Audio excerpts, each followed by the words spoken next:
The night my parents announced they were moving to Barcelona, they left me with something I never expected: my sister's 6-month-old baby. They thought they'd escape responsibility and live their dream life abroad. But what they didn't count on was the law, and the fact that I wasn't going to let them ruin mine. Before we dive into this story, make sure you're subscribed and have notifications turned on so you never miss a tale of justice. And I'd love to know, where in the world are you listening from today? Let me know in the comments. Okay, let's get into it. I still remember the exact moment my parents told me they were leaving. It wasn't a gentle conversation, the kind you'd expect when big family decisions are being made. No, it was abrupt, almost careless. My mother was stirring her tea, and my father had that look he always wore when he was too excited about his own plans to care about anyone else's. "We've decided to move to Barcelona," my mother announced, as if she were telling me about a new recipe she'd tried. Her tone was light, casual, as though she hadn't just dropped a bomb that would change the entire trajectory of my life. I blinked at her, half expecting a punchline. Surely this was some kind of joke. But then my father leaned back in his chair, his expression smug. "We've earned this. It's time to live for ourselves." And just like that, the conversation wasn't about whether I was ready to be on my own, or whether they would still be part of my life. No, they had already made their decision. What came next was worse. Before I could even process what they were saying, my sister breezed into the room with her baby, little Max, only 6 months old. She was distracted as usual, her phone in one hand, half listening to whatever we were talking about. Then she smiled, handed the baby straight into my arms, and said, "Well, you'll be fine with him, right? You're the responsible one." At first, I thought she was joking. I even laughed a little, nervously. But the silence that followed was deafening. My mother didn't deny it. My father didn't speak up. And my sister was already heading back out the door, leaving me holding her child. That was the moment it hit me. They weren't just moving. They were leaving me behind as the caretaker of my sister's baby, without asking, without warning, and without giving me a choice. A knot formed in my stomach as I held Max. His tiny hands clutched at my shirt, his innocent eyes blinking up at me, completely unaware of the storm about to unfold. He deserved love and care, but I was barely keeping my own life together. I had just started a new job. I was trying to save for a place of my own, and suddenly, they had thrust the full weight of parenthood onto my shoulders. I wanted to scream, to demand an explanation. But my parents were already rattling off plans about their new apartment in Spain, about the sunny weather and the vibrant culture. They weren't asking, they were telling me. And in their eyes, this wasn't abandonment, it was family duty. As I sat there with Max in my arms, the realization settled in. My parents had made their choice. And it wasn't me. It wasn't this baby. It was themselves. That night, I couldn't sleep. Every time I closed my eyes, I heard their voices. "You're the responsible one. We've earned this." The words replayed over and over, heavier each time, like chains locking into place. I didn't know it yet, but that was the moment my entire life tilted off its axis. The moment when my parents' selfish dream of living abroad would eventually collide with the reality. They thought they could escape, and it all started with me, sitting alone, holding a baby that wasn't mine, and realizing I had been left behind. In order to truly understand how everything unraveled, you need to know who the players in this story were. My family. On paper, we probably looked ordinary, even respectable. But behind closed doors, The cracks had always been there.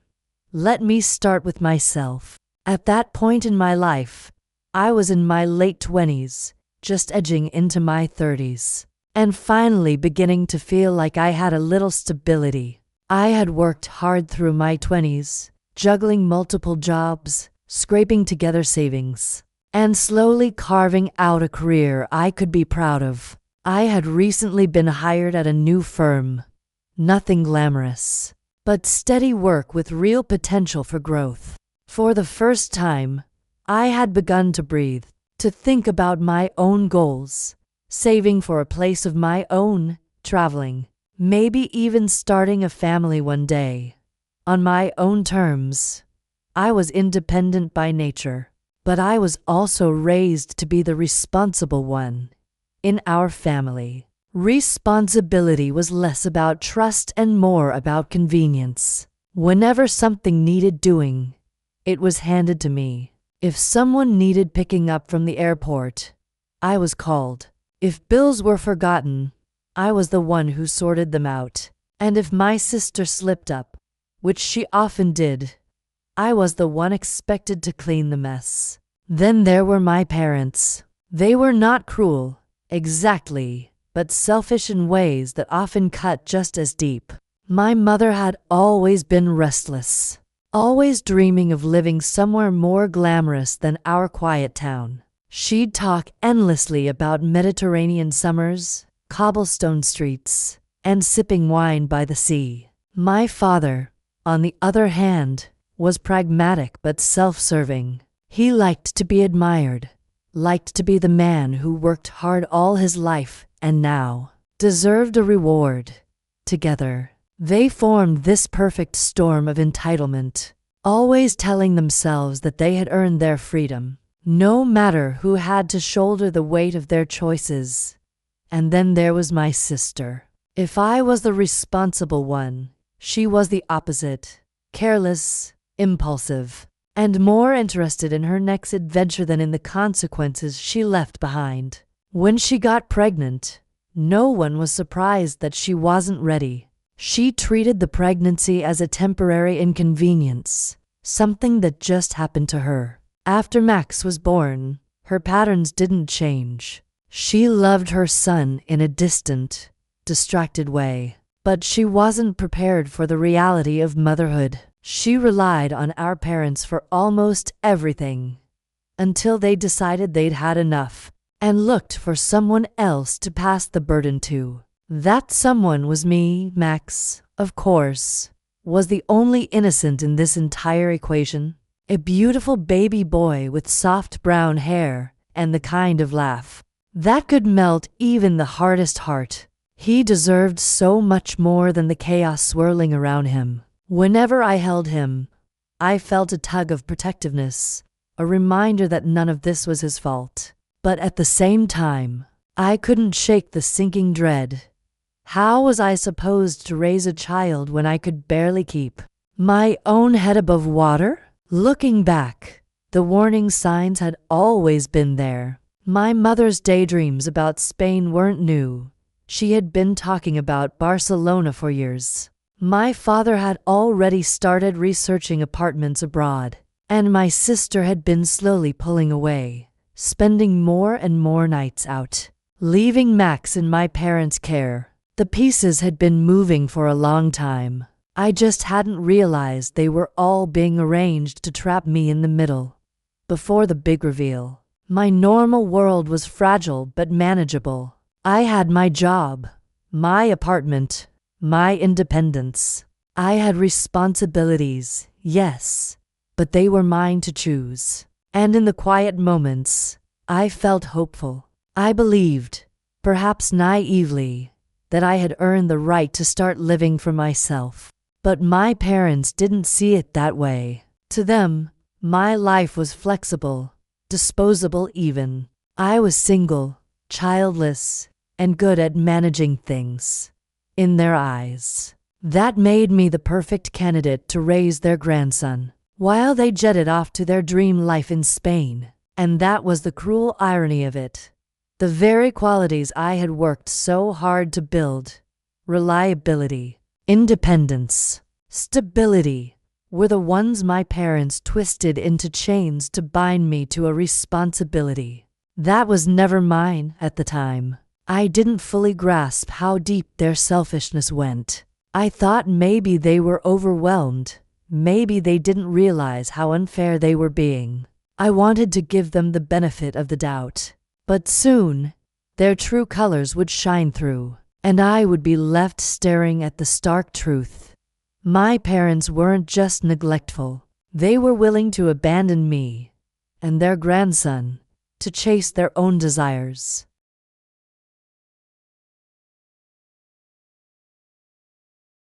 The evening my parents made their announcement is seared into my memory like a scar. It started off so ordinary. My father had ordered takeout, and my mother was in one of her restless moods, humming to herself as she set the table. My sister showed up late, as usual, with Max bundled against her shoulder, already half asleep. I thought it was just another family dinner. I had no idea it was about to change the course of my life. The food was barely on the table when my mother cleared her throat and said it, so casually it almost slipped past me. "We've decided," she began, glancing at my father with a conspiratorial smile, "to move to Barcelona. We're going to start the next chapter of our lives." At first, I laughed. I thought she was joking. My parents had always romanticized Europe, always flipping through travel guides and sighing over photographs of Spanish plazas. But moving there? That was different. That was real. My father leaned back in his chair, pride swelling in his voice. "We found a beautiful flat, just a few minutes from the coast. We'll finally get the life we deserve." The life they deserved. The words hit me like a slap. And just as I was struggling to process what this meant for me, my sister piped up, in that airy, dismissive way she always had, and handed Max straight into my arms. "You'll be fine with him." "Right. You're so good at this stuff." I froze, the baby's tiny body warm against my chest. His eyelids fluttered, his breath soft and even, completely unaware of the storm breaking around him. "Wait," I stammered. "What do you mean I'll be fine with him?" My mother's eyes slid away from mine. My father cleared his throat, and my sister, already grabbing her phone again, muttered, "Well, someone has to look after him. And you're, reliable." Reliable. The word felt like a chain snapping shut around my ankle. I looked at my parents, waiting for them to contradict her, to tell me that of course this wasn't what they meant. But instead, my father said, "Your sister isn't ready, and we have our plans. You're the most stable one in the family. We trust you." Trust. As though abandoning me with a child was some kind of compliment. I remember my hands trembling as I adjusted Max in my arms. He squirmed a little, making a soft, contented sound, and my heart twisted. I loved him already, but love wasn't the same as readiness. I wasn't his mother. I wasn't even asked if I wanted this. The rest of that dinner passed in a blur.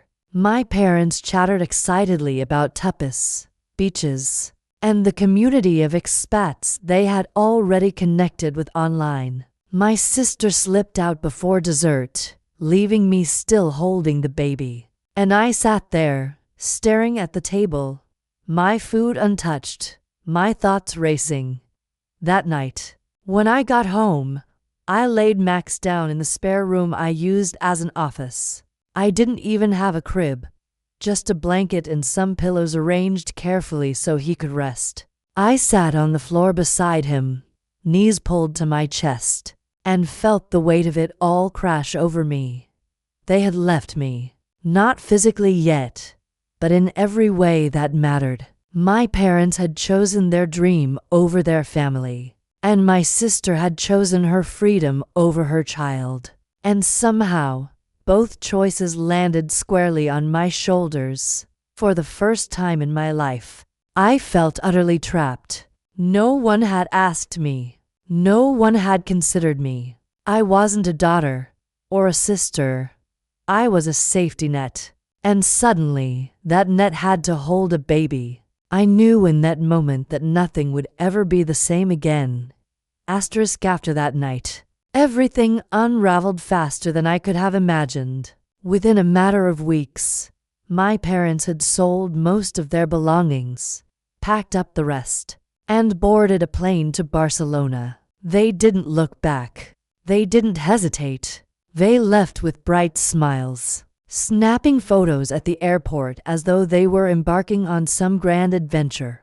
While I stood at home with a baby balanced on my hip, wondering how in the world my life had turned upside down so quickly at first, I told myself I could manage. I've always been adaptable. Surely I could juggle my new job, keep up with the rent, and take care of Max until my sister got herself together.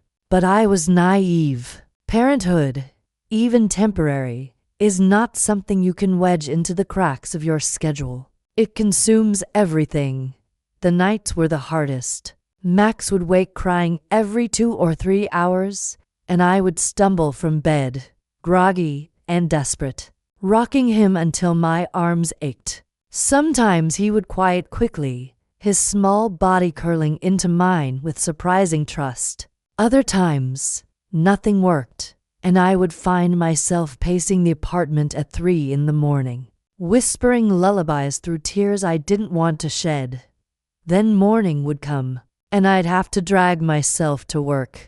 I'd sit in meetings with dark circles under my eyes, trying to focus on quarterly reports while silently praying that Max would make it through the day.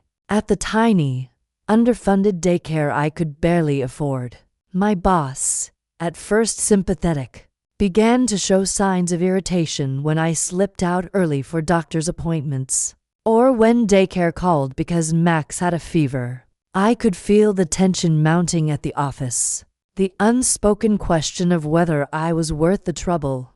Meanwhile, my parents sent postcards, cheerful notes scrawled across glossy photos of sunny plazas and sparkling beaches. "The weather is divine," my mother wrote once. "You would love the food here." My father added, "Don't forget, this is a great opportunity for you to prove how responsible you are. We're so proud." Proud. That word stung worse than silence. Proud of what? That I was drowning? That I was slowly unraveling under the weight they had dumped on me? Every postcard felt like salt in the wound. Proof that they were not only gone but completely detached from the chaos they left behind. And my sister, she was no better. At first, she pretended to visit, stopping by once or twice a week, cooing at Max for a few minutes before disappearing again. But soon her visits grew shorter, her excuses more flimsy. "I need a break," she'd say. Or, "I'm meeting a friend. I won't be long." Sometimes she didn't show up at all, and each time, the responsibility fell squarely on me. I tried to talk to her once. I told her I couldn't do this alone, that Max needed his mother. She just rolled her eyes and said, "You worry too much. He's fine. Besides, you're better at this than I am. Better at this." As if that made it acceptable. As if my competence was a reason to abandon me with her child. Weeks turned into months, and the strain grew unbearable. I stopped going out. My friends' invitations piled up unanswered. My apartment, once a place of quiet and independence, became a battlefield of diapers, bottles, and endless exhaustion.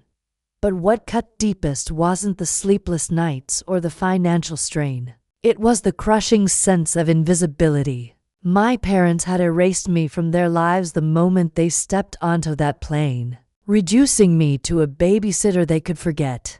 My sister floated in and out of responsibility like it was optional. And all the while, no one once stopped to ask me how I was coping. The injustice simmered quietly at first, like a low flame. But with every late-night feeding, every disapproving glance from my boss, every smug postcard from Barcelona, that flame grew hotter. I was beginning to see what I hadn't wanted to admit. My parents weren't coming back to help.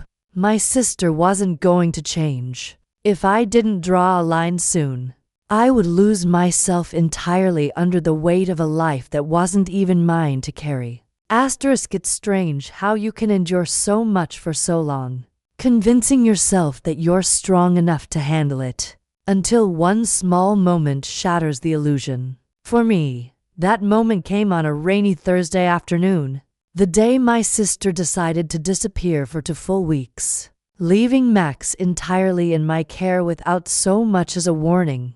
She had come by that morning, breezy and unapologetic as always, her perfume trailing behind her like a cloud. Max reached out for her when she entered, his little face lighting up, but she barely glanced at him. She was too busy stuffing clothes into an overnight bag.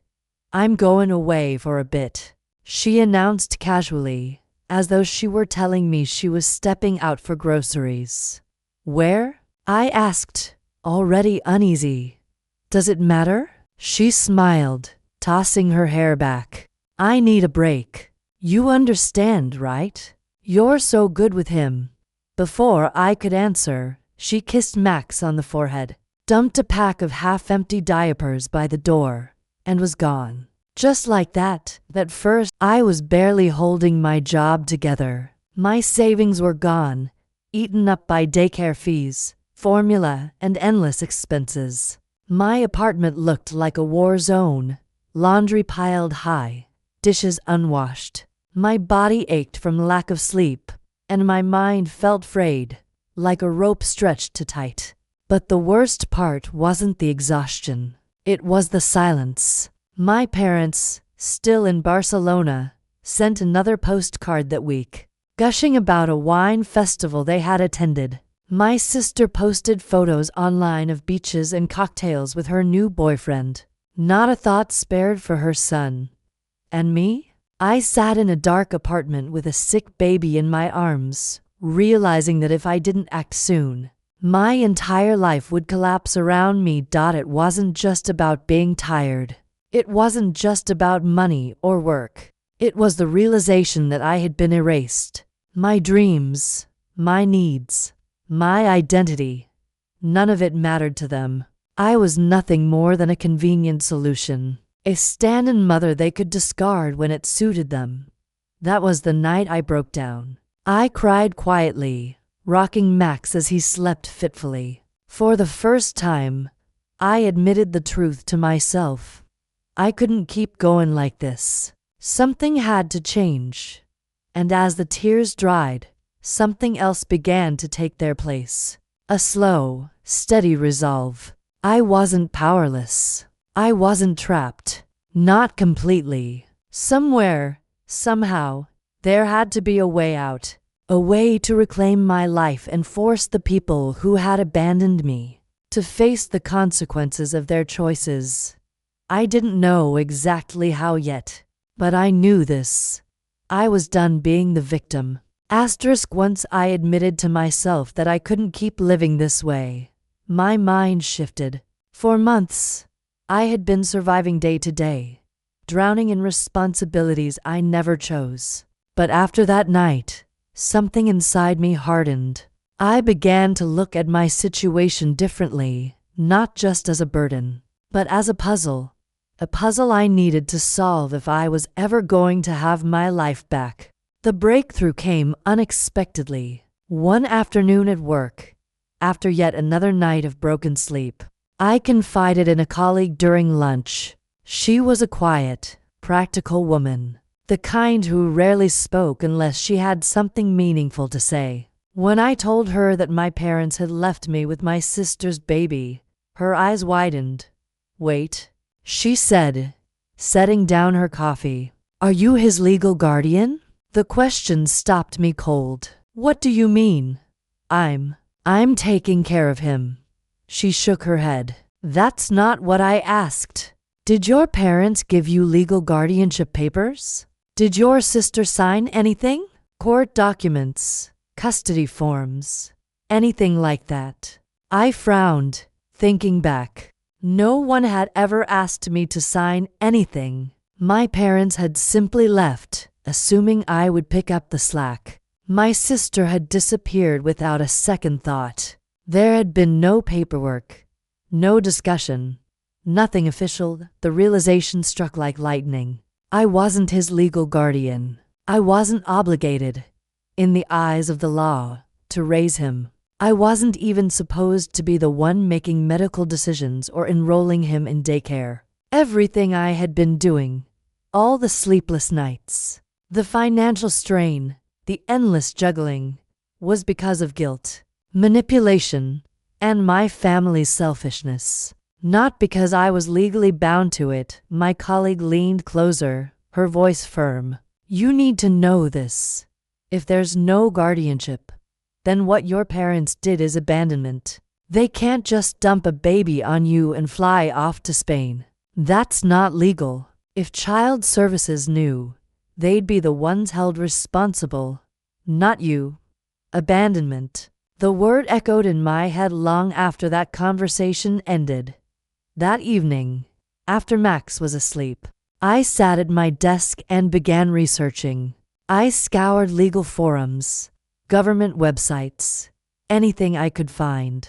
And sure enough, everything my colleagues said was true. Without proper guardianship, I had no legal responsibility for Max. My parents and my sister were the ones accountable. They had effectively abandoned him, and me, and the law would not look kindly on that. As the truth unfolded before me, a slow, sharp smile crept across my face. For months, I had felt powerless, shackled by obligation. But now I realized I had leverage. For the first time, the power wasn't in their hands. It was in mine. My weapon wasn't anger or confrontation.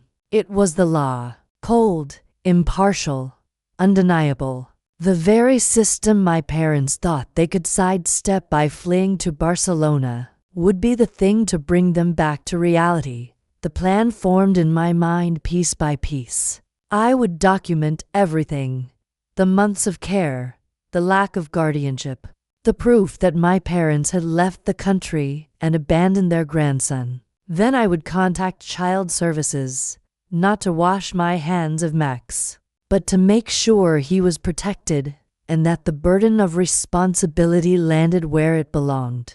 For the first time in a long time, I slept soundly that night. The exhaustion was still there. Yes, but underneath it was something new. Hope. The quiet, steady confidence that I wasn't trapped anymore. I had a way out. And deep down, I couldn't help but feel a spark of something else. Anticipation. My parents thought they could sip wine under the Spanish sun while I raised a child they didn't want to deal with. My sister thought she could vanish into the night, free of responsibility. But soon, they would all learn the truth. And this time, it would be on my terms. Once I understood the power I held, everything shifted. For months, I had been reacting to my parents' abandonment, to my sister's irresponsibility, to the endless cries of a baby who needed more than I could give. But now, for the first time, I was acting. I had a plan. The first step was to gather proof. Late at night, after Max was asleep, I sat at my desk with stacks of papers and a notebook. I printed emails my parents had sent from Spain, all of them proudly describing their new life while making casual references to me, taking care of their grandson. I saved the postcards they had mailed, with their cheerful handwriting boasting about festivals and beaches. While I was drowning in diapers and exhaustion, I wrote down dates, the day they left, the weeks my sister had disappeared, the countless times I had been forced to miss work because there was no one else to care for Max. Every detail went into a timeline, clear and undeniable, The second step was the hardest, reaching out for help. I called Child Protective Services. My voice trembled as I explained everything. How my parents had left the country. How my sister had abandoned her child. How I had been left alone without any legal authority to care for him. I expected judgment, or worse, disbelief. But the woman on the other end of the line listened carefully, asked questions, and finally said something that nearly made me weep with relief. "You've been carrying a weight that was never yours to bear," she told me gently. "You did the right thing by reaching out. We'll handle this." For the first time in months, I felt lighter. The third step was delivering the message to my parents. I crafted an email, calm and deliberate. No anger, no begging, just facts. I told them I had contacted child services. I told them I was not the legal guardian, nor would I pretend to be any longer. I told them that unless they returned to assume. When my parents finally returned from Barcelona, it wasn't with the triumphant glow of people chasing a dream. No. This time they looked rattled, pale, exhausted, dragging suitcases like weights behind them. My father's jaw was tight, my mother's lips pressed thin. They weren't coming back to visit. They were coming back because they had no choice. I was waiting for them when they arrived, Max cradled in my arms. The social worker had agreed to meet us at my apartment to ensure everything was handled properly. Just knowing she was there gave me strength. The moment my parents walked through the door, my mother launched into a tirade. "How dare you?" she snapped, her voice trembling with outrage. "Do you have any idea the mess you've caused? Do you know what people are saying about us? We had to cut our trip short." I cut her off, my tone calm but firm. "You abandoned your grandson. And me. That's not a mess I created. It's a mess you made." My father stepped forward, his voice sharp. "We trusted you to take care of him. That's what family does." I met his eyes, steady. Family doesn't dump their responsibilities on one person and then run away to another country. You didn't trust me. You used me. Behind me, the social worker cleared her throat and spoke. Her words crisp and professional. "Mr. and Mrs. I need to remind you both that leaving a child without legal guardianship is considered abandonment under the law. This situation is very serious. You are fortunate your daughter contacted us before matters escalated further." The color drained from my mother's face. My father opened his mouth to argue, but the words faltered. For the first time, I saw fear in their eyes. They tried to bluster, of course. My mother sputtered about sacrifices, about how they deserved happiness after all the years they had worked. My father claimed this was all being blown out of proportion, that I was overreacting. But the more they spoke, the more ridiculous they sounded. Every excuse, every attempt to shift blame only made their selfishness clearer. And the social worker didn't flinch. She calmly laid out the reality. They were now responsible for Max. If they refused, the state would intervene. Their dream of an easy retirement abroad was over, and there was no loophole to wriggle through. I will never forget the moment it truly hit them. My father sat heavily in the armchair, rubbing his temples as though the weight of responsibility had just crashed down on him. My mother looked at Max, really looked at him, for the first time in months, and her face twisted with something between guilt and resentment. "This isn't fair," she whispered. The irony nearly made me laugh. "Fair?" I wanted to scream at her. "Was it fair when you left me with no choice? Was it fair when you expected me to give up my life so you could live yours?" But I didn't scream. I didn't need to. Their downfall wasn't in my words. It was in the cold. inescapable truth laid bare in front of them. They had lost. And for the first time, I wasn't the one drowning. They were. The air in the room was heavy, thick with the weight of everything left unsaid. My parents sat stiffly across from me, the social worker's folder open on the table between us. Max shifted in my arms, fussing a little before settling again, his small head resting against my shoulder. He was the only innocent one in this room, and ironically, the only one who had never asked for any of this. The social worker leaned forward, her voice calm but firm. "Let me be very clear," she said, her pen tapping gently against the papers. "Your actions, leaving the country without arranging guardianship for an infant, constitute abandonment. If this situation had gone unchecked, it could have resulted in serious legal consequences. The only reason it hasn't escalated further is because your daughter contacted us in good faith." My mother flinched, as though the word abandonment itself cut her. My father shifted uncomfortably, his hand tightening on the arm of the chair. The social worker continued, her gaze steady. "You have two choices. You can formally assume guardianship of your grandson, providing for him as the law requires. Or, if you refuse, the state will intervene, and you risk losing custody altogether." Silence followed, thick and suffocating. I watched my parents' faces, the dawning realization creeping over them like a slow, cold tide. They had flown across the ocean chasing sunshine and leisure, imagining they had freed themselves from responsibility. And now, here they were, cornered in their own living room, being forced to face the very thing they had run from me. It was almost poetic. My father finally spoke, his voice low, defeated. "So, what you're saying, we either take him back or we lose him completely?" "Yes," the social worker said simply. "That's exactly what I'm saying." The look on their faces in that moment, the mixture of shock, anger, and helplessness, is something I'll never forget. For months, they had held all the power, dictating my life while they sipped wine in Barcelona. And now, the power was gone.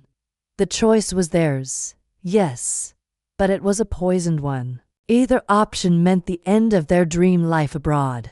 I held Max a little tighter and looked my parents directly in the eye. My voice was calm, almost gentle, but the words carried all the weight I had been holding back. "You can't run from responsibility forever. You thought you could leave me to carry it, but this isn't mine to carry. It's yours. It always was." My mother's eyes filled with tears, though whether they were from guilt or self-pity, I couldn't tell. My father slumped back in his chair, silent. The room was filled with their defeat. And that was the moment, the payoff, the turning of the tide I had been waiting for. The people who had left me drowning were now the ones cornered, stripped of excuses, forced to face the consequences of their own selfishness. Justice had been served. In the weeks that followed, the dust finally began to settle. My parents didn't fly back to Barcelona. Their dream life in Spain ended the moment they stepped off that plane and walked into the reality they had tried so hard to escape. Child services moved quickly to formalize guardianship. My parents were now legally responsible for Max. They were required to provide housing, care, and financial support, not just vague promises or half-hearted visits. The system that they thought they could dodge had caught up with them, and there was no way out. At first, they tried to cling to scraps of their old life. My mother still talked wistfully about the friends she had made in Barcelona, the festivals they had attended, the markets by the sea. My father browsed photos of their apartment online, sighing as though mourning something irreplaceable. But the reality of raising a baby, the sleepless nights, the the constant needs, the sheer grind of it all soon drowned out their nostalgia. I would visit sometimes, not out of obligation, but to make sure Max was safe.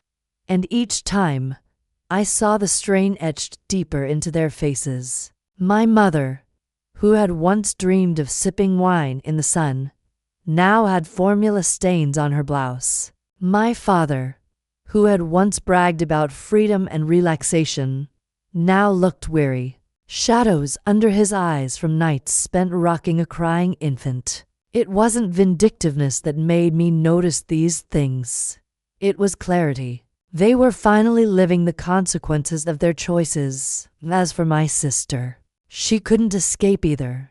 Social services placed her under strict monitoring. She was told in no uncertain terms that disappearing again was not an option. If she wanted any role in her son's life, the easy excuses, the vanishing acts, those days were over. And though she sulked and pouted, for once she was being forced to face reality. And me, I finally got my life back. The relief was overwhelming at first, like stepping out of a storm into the quiet of a calm, steady day. I went back to work without the constant panic of a daycare calling. I began to sleep again, deep, uninterrupted sleep that felt like a luxury. I started seeing friends, saying yes to invitations I had turned down for months. Slowly, piece by piece, I began to reclaim myself. But more than anything, I carried something with me that I hadn't had before. Strength. Not the kind born from obligation or endurance, but the kind forged from drawing a line and holding it. I had faced my parents, people who had always held power over me, and I had stood firm. I had protected Max in the way I could, but I had also protected myself. The moral of it all was clear to me. You can run from many things in life, responsibilities, obligations, even family ties, but you can't run from the truth. My parents had tried, and in the end, the very thing they fled had become the weight that dragged them back. I often think about that night, the one where I sat in the dark, rocking Max through his fever, believing I had no way out. If I could go back and speak to that version of myself, I'd tell her this: you are stronger than you know, and justice has a way of finding those who deserve it. Today, my life is stable, peaceful, and my own again. My parents still grumble. My sister still pouts. But the balance has shifted. The chains they tried to wrap around me are gone. And as for Max, he's thriving. He has the care he needs now, not the patchwork survival I was forced into. I still see him, still love him, but as an aunt should, with joy, not exhaustion, with affection, not resentment. The story ended where it should have, with responsibility back where it belonged, and with me free to live the life I had fought so hard to build. Because in the end, justice wasn't just about punishing my parents. It was about reclaiming myself. Asterisk, don't forget to subscribe and feel free to share your story in the comments. Your voice matters.